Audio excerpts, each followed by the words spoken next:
सादर नमस्कार, सादर जय जिनेंद्र। क्षमा ब्रेकिंग जैन न्यूज प्रतिदिन प्रातः, दोपहर एवं रात्रि में देश भर से संपूर्ण जैन समाज से संबंधित सही और सकारात्मक समाचारों के लिए देखना और सुनना न भूलें। साथ में आपसे विनम्र निवेदन है कि यदि आपने इस चैनल को सब्सक्राइब नहीं किया है तो कृपया अवश्य कीजिए और शेयर और लाइक करके धर्म प्रभावना में सहयोगी एवं सहभागी बनिए।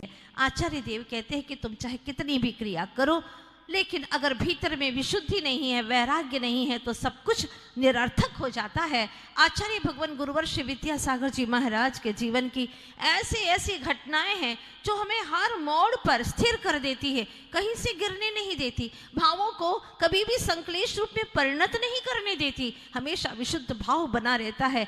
सुना था मैंने उस व्यक्ति के माध्यम से जिसने एक घटना स्थल पर वो स्वयं उपस्थित था और उसके साथ में घटना घटी थी। जब हम मालवा में थे, इंदौर के पास में, तब उसने बताया, माता जी मैंने अपनी लाइफ में किसी साधु को प्रणाम किया ही नहीं, कभी प्रणाम नहीं किया, मैं तो हमेशा परीक्षा करता रहता था।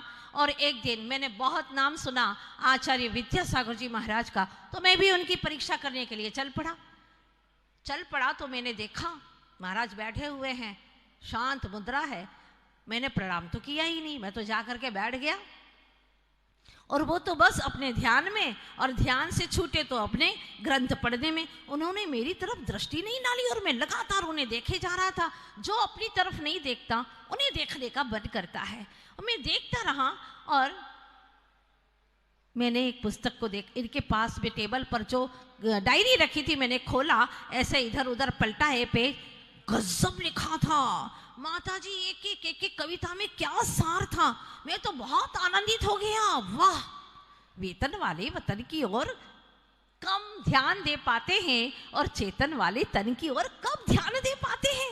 वाह, गजब की बातें लिखी थी उसके अंदर, पूरा अध्यात्म भरा पड़ा था। मैंने देखा, बहुत अच्छा लगा। मैंने महाराज से कहा, महाराज आपकी आज्ञा हो तो मैं ले जाऊं क्या मैं? उन्होंने कुछ नहीं बोला, एक मुस्कान दी, मेरी तरफ देखा। मैंने सोचा कि उन्होंने हाँ भर दी है।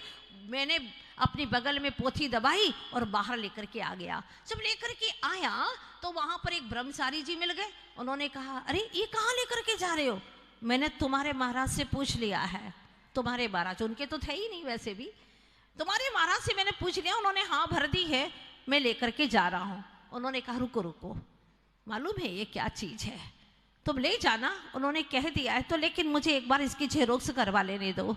और उन्होंने झेरोक्स करवा दी और मुझे झेरोक्स वाली कॉपी पकड़ा दी। बड़ा खुश हुआ, मैं लेकर के आया।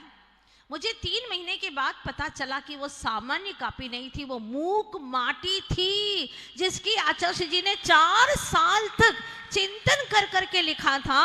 गजब!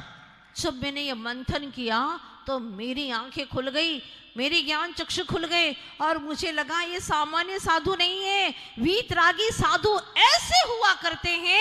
अरे आज तो कोई एक भजन लिख दे तो नाम इसके अंदर लिख देता है, और थोड़ा सा कुछ अच्छा कार्य करे समाज के अंदर तो मेरा नाम बोलो, उसके भीतर में खलबली मच जाती है। लेकिन धन्य है ये जिन्होंने इतना बड़ा ग्रंथ लिख दिया, मूक माटी महाकाव्य, फिर भी उनके भीतर में कोई तमन्ना नहीं, एक बार मुझे रोका नहीं, उनकी आंखों ने मुझे टोका नहीं, उन्होंने कोई इशारा किया नहीं। धन्य है। और उस दिन से मैं रात भर सो नहीं पाया।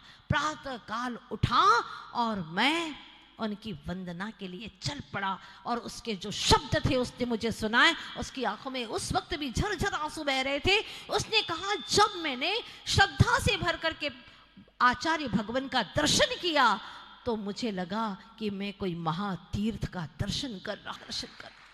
मैं तो धन्य हो गया मैं। भव्य जीवों, ऐसा ही होता है वीतरागी का जीवन। आप सभी लोग भले ही पीछे नहीं ले पाए, वैसे कई लोगों की भावना थी। मेरे पास में लगभग 52 से 53 पर्चे आए थे, हाँ, लेकिन किसी के थोड़ी नियम में कमी थी तो वो हम मान्य नहीं कर सकते थे। तो जिन्होंने भी आज पीछे परिवर्तन में तीनों पायदान में लाभ लिया है, वो संकल्पित हो करके प्राण जाए पर वचन न जाए, ऐसा संकल्प का पालन अवश्य करते रहेंगे। सभी चाहते थे कि माता जी हमें तो बस आपकी पीछे मिल जाए, फिर किसी की भी पीछी मिल जाए। तो मैंने कहा कि दिल्ली में थोड़े से ऐसे लोग दे दो ना हमें कि जो दीक्षा ले लें और ये थोड़ा सा स्टेज बड़ा हो जाए, और फिर जब परिवर्तन करेंगे तो बहुत सारे लोगों के हाथ में पीछी आ जाएगी।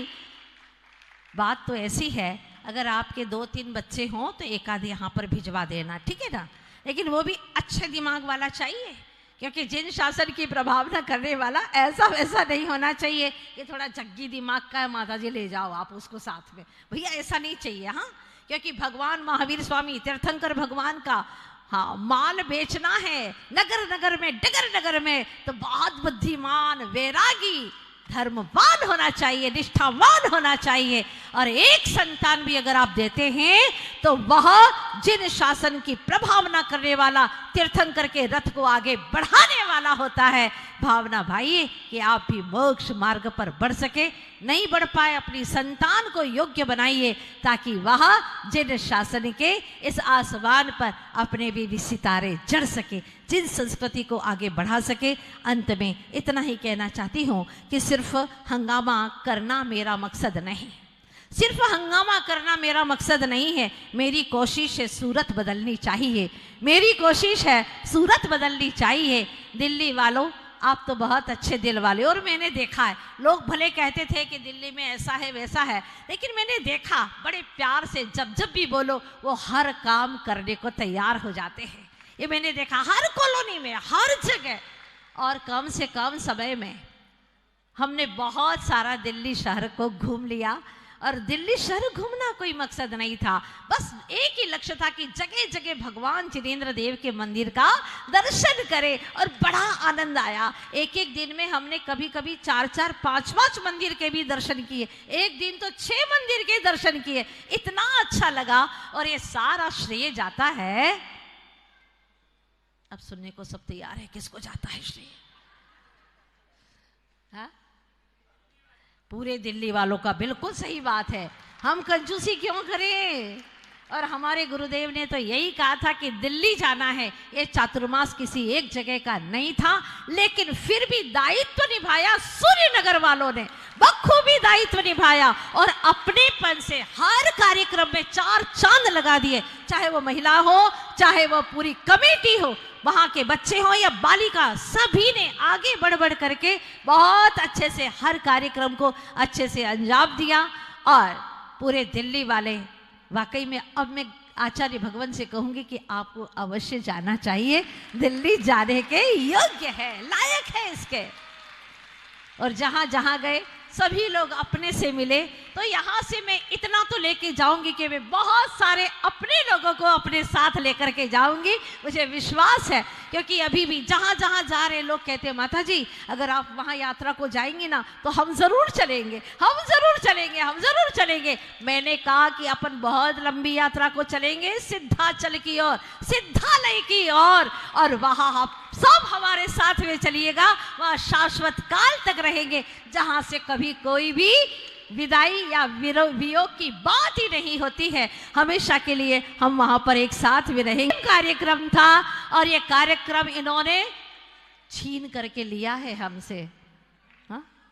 छीन करके लिया है। ज्योति नगर वाले कह रहे थे हम करेंगे, लेकिन सूर्य नगर वालों ने कहा पहला अधिकार हमारा है। चातुर्मास हमने कराया है, बहुत अच्छी बात है। धर्म के विषय में इस तरह की भावना आती है तो बहुत अच्छी बात है। ऐसे ही अगर मैं कहूं कि यहां पर दिल्ली तक आने का श्रेय किसको जाता है, तो बिल्कुल मुक्त कंठ से मैं सराहना करूंगी उस व्यक्ति की, उस बालक की, उस पुण्यात्मा की, जो ग्वालियर से हमारे साथ में कदम से कदम मिला करके चले हैं। एक दिन भी इधर उधर नहीं हुए। ग्वालियर से जब से हम चले, मथुरा ले जा करके हमें, वहां पर जब हम ठहरे तब वो अपने घर गए।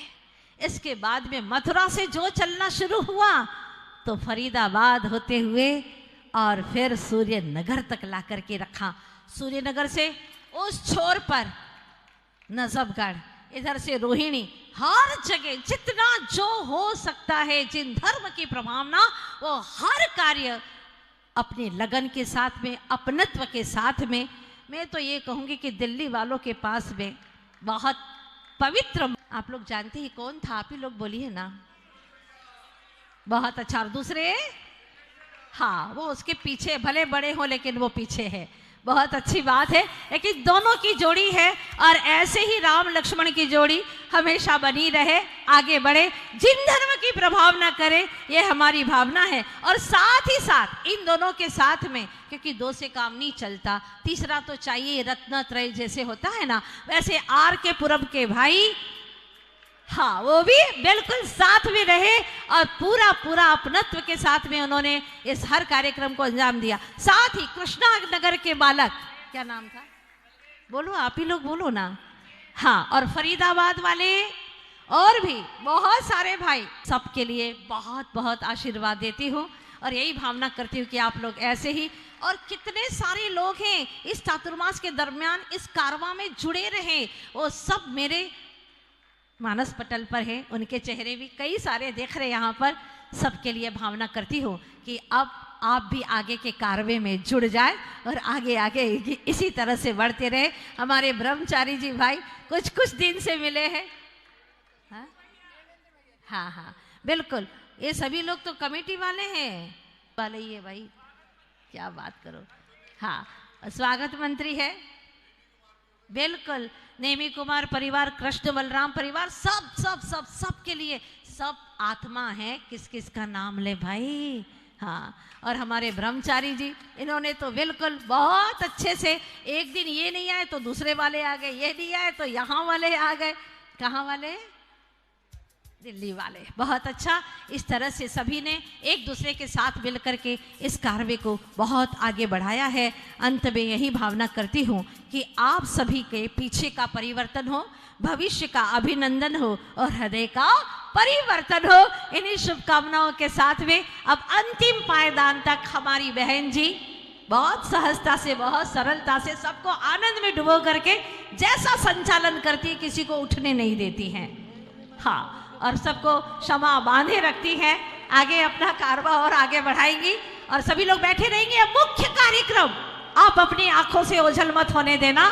बोलिए आचार्य गुरुवर्षी विद्यासागर जी महाराज की, आचार्य वर्षी समय सागर जी महाराज की, आरिका पूर्णमती माता जी की। Kshama breaking Jain news YouTube channel पर विज्ञापन देकर धर्म प्रभावना में बने सहभागी। विज्ञापन देने हेतु संपर्क कीजिए मोबाइल नंबर 9026900740 एवं समाचार एवं वीडियो भेजने हेतु WhatsApp number 9335236222। Kshama breaking Jain news YouTube channel देखने के लिए आपको बहुत बहुत धन्यवाद। सादर प्रणाम, सादर जय जिनेंद्र।